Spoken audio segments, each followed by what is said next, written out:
All right, friends, let's make our polar bear today. At the bottom of our paper, we're going to start with two oval shapes, one here and one here. And we're going to connect these two oval shapes with a really large shape for our polar bear's body. In between these two shapes, we're going to put a little small shape that's a lot like a rainbow for the legs. So we have one huge one small one, and two little baby hills at the bottom. This is the main part of our polar bear. Now you've probably noticed that my paper is vertical and not horizontal. If you need to turn your paper, if you had it starting like that, go ahead and turn it because vertical is going to give you a lot more space to do your bear. Don't forget to put a couple little marks in for your polar bear toes. And we're going to do a nice big shape up here for our polar bear head and neck. We won't see the neck because our polar bear is facing us, but we are going to know that it's there. So I'm going to start with a shape that looks a lot like this one. Make sure you leave a little gap here between the head and the bottom. This is going to be like where his tummy is, and we'll add some shading there later.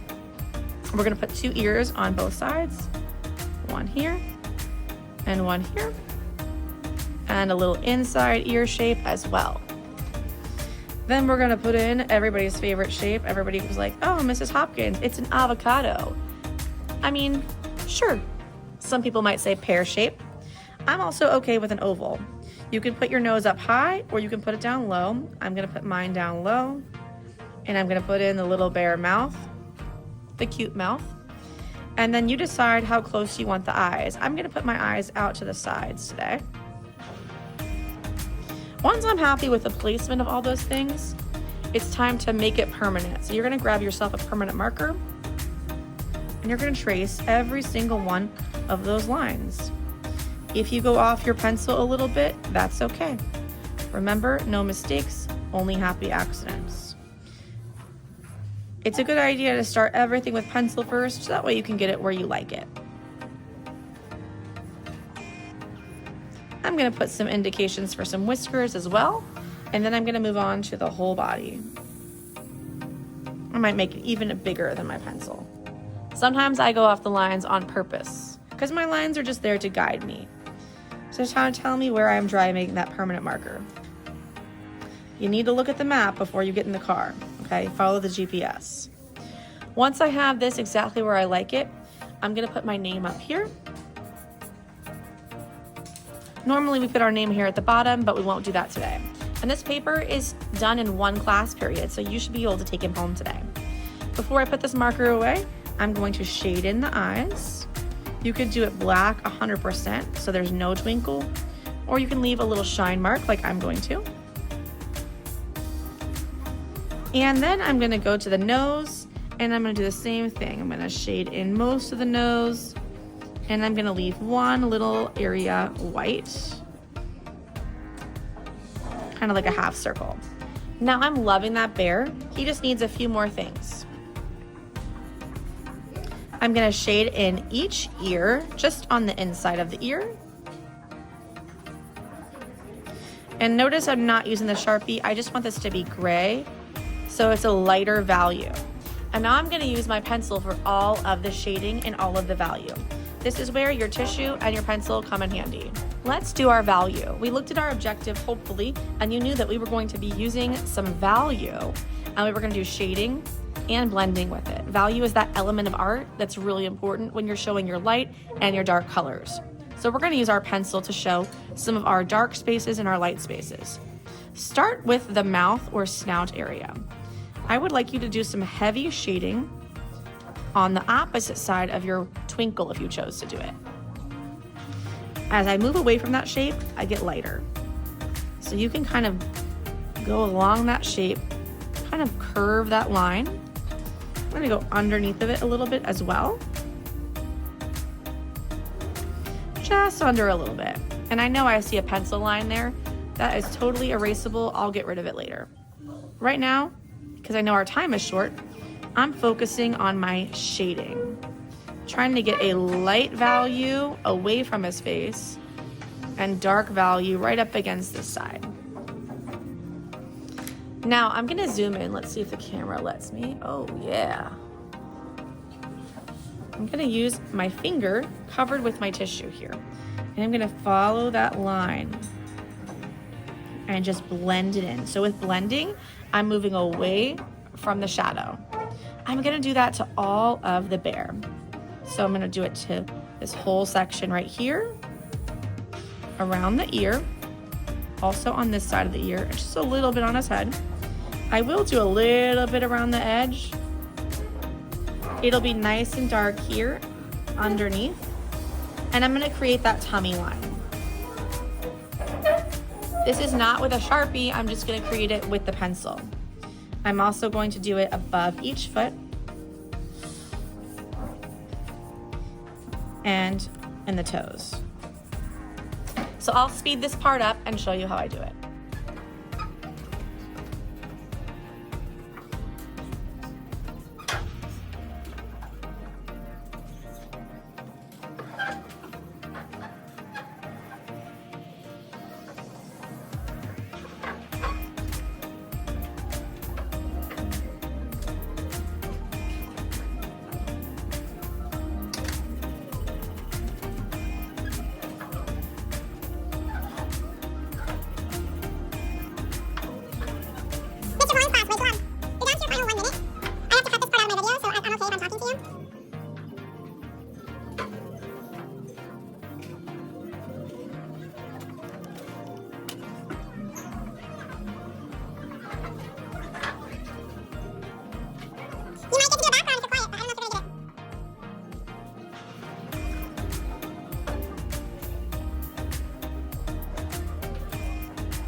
At this point, you might have time to add a background.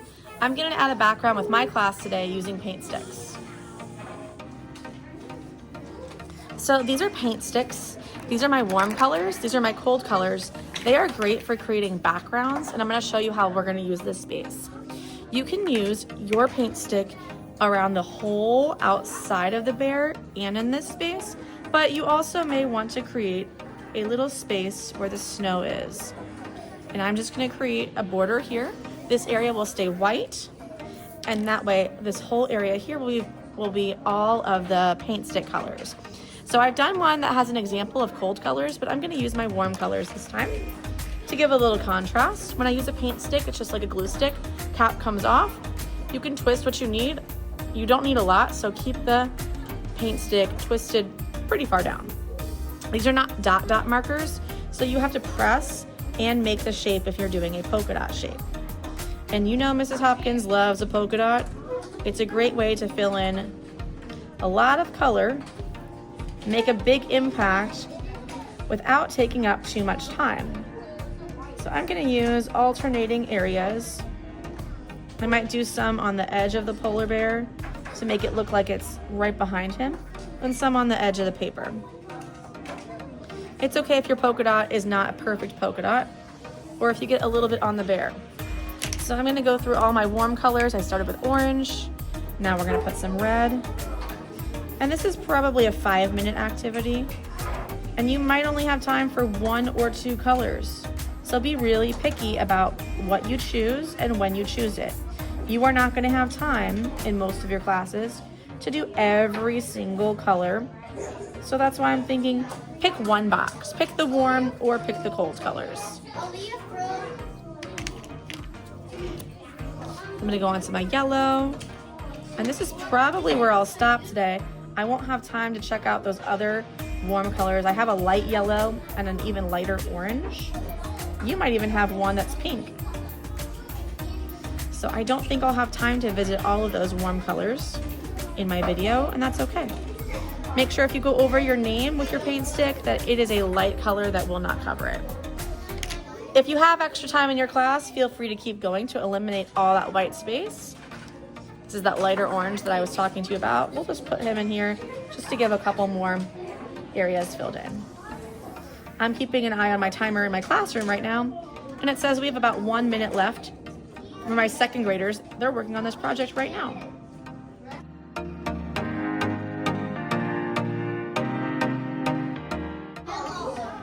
All right, friends, there is our polar bear with warm colors. If you don't have time for a background, remember that's okay. And these should go home today.